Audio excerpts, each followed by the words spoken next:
Hi friends, ಹೇಗಿದ್ದೀರಾ? Two generation ಚಾನಲ್ಗೆ ಸ್ವಾಗತ. ಈ ದಿನ ನಿಮ್ಮೊಂದಿಗೆ ಶೇರ್ ಮಾಡುತ್ತಿದ್ದೇನೆ ಚಿಕನ್ ಕಬಾಬ್. ಫ್ರೆಂಡ್ಸ್, ಮನೆಯಲ್ಲಿ ಮಾಡಿದಂಥ ಪೌಡ್ರಿಂದನೇ ನಾನು ಮಾಡುತ್ತಿದ್ದೇನೆ.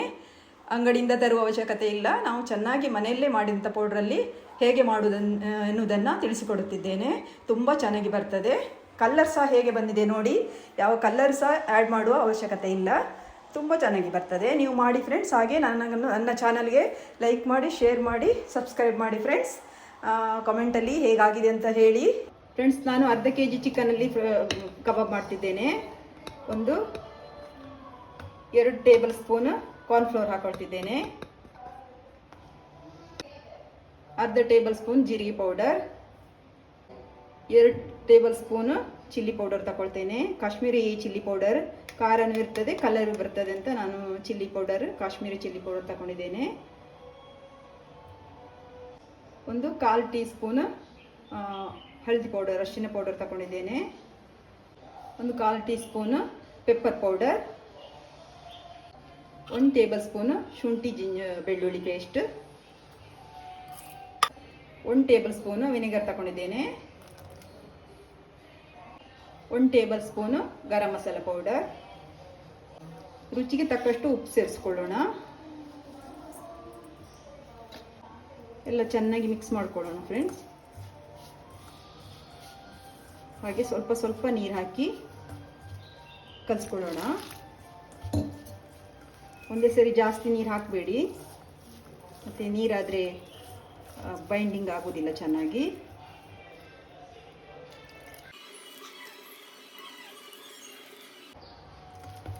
ಈ ಹದದಲ್ಲೇ ಇರಲಿ ಫ್ರೆಂಡ್ಸ್. ತುಂಬ ನೀರಾಗೋದು ಬೇಡ, ತುಂಬ ಗಟ್ಟಿನೂ ಬೇಡ. ಯಾಕೆಂದರೆ ಚಿಕನ್ ಪೀಸಲ್ಲಿ ನೀರು ಇರ್ತದಲ್ವ, ಅದು ಸರಿ ಆಗ್ತದೆ. ಹಾಗೆ ಈ ಹಂತದಲ್ಲಿ ಉಪ್ಪು ಟೇಸ್ಟ್ ಎಲ್ಲ ನೋಡ್ಕೊಳ್ಳಿ.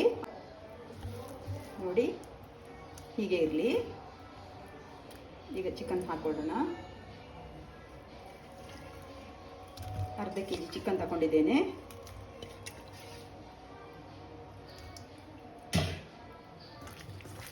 ಚೆನ್ನಾಗಿ ಮಿಕ್ಸ್ ಮಾಡೋಣ. ಒಂದು ಮಿನಿಮಮ್ ಅರ್ಧ ಗಂಟೆ ಆದರೂ ಇರಬೇಕು ಫ್ರೆಂಡ್ಸ್. ಇಲ್ಲಾಂದರೆ ಅರ್ಧ ಗಂಟೆಗಿಂತ ಜಾಸ್ತಿ ಇಟ್ಟರು ಚೆನ್ನಾಗಾಗ್ತದೆ. ಅರ್ಧ ಗಂಟೆ ಇಡಲೇಬೇಕು, ಯಾಕೆಂದರೆ ಅದು ಚೆನ್ನಾಗಿ ಉಪ್ಪು ಖಾರ ಎಲ್ಲ ಹಿಡಿಬೇಕಲ್ವ. ಹಾಗಾಗಿ ಒಂದು ಅರ್ಧ ಗಂಟೆ ಫ್ರಿಜ್ಜಲ್ಲಿ ಇಟ್ಟರು ಸಾಕು. ಜಾಸ್ತಿ ಇಟ್ಟರು ಇನ್ನೂ ಚೆನ್ನಾಗಿರ್ತದೆ. ಇದು ಫ್ರಿಜ್ಜಲ್ಲಿ ಇಡ್ತೇನೆ ಫ್ರೆಂಡ್ಸ್. ಚಿಕನ್ ಮ್ಯಾರಿನೇಟ್ ಆಗಿದೆ. ಹಾಗೆ ಒಂದು ಬಾಣಲಿ ಇಟ್ಟಿದ್ದೇನೆ. ಅರ್ಧ ಲೀಟರ್ ಆಯಿಲ್ ಹಾಕಿದ್ದೇನೆ. ಮೀಡಿಯಂ ಫ್ಲೇಮಲ್ಲಿ ಇಡೋಣ.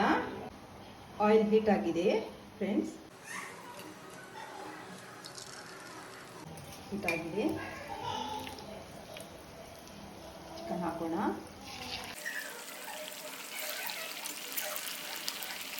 ನೀವು ಹೀಟ್ ಆದಮೇಲೆ ಹಾಕಬೇಕು ಫ್ರೆಂಡ್ಸ್, ಇಲ್ಲಾಂದರೆ ಎಲ್ಲ ಅದು ಬಿಟ್ಕೊಳ್ತದೆ.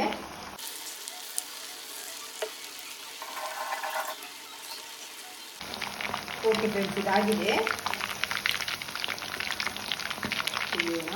ತುಂಬ ಚೆನ್ನಾಗಿ ಬರ್ತದೆ, ಜ್ಯೂಸಿಯಾಗಿರ್ತದೆ ಚಿಕನ್.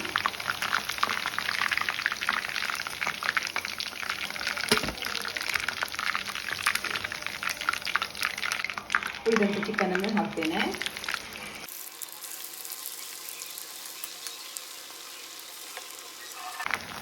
ಫ್ರೆಂಡ್ಸ್ ಆಗಿದೆ, ತೆಗೆಯೋಣ.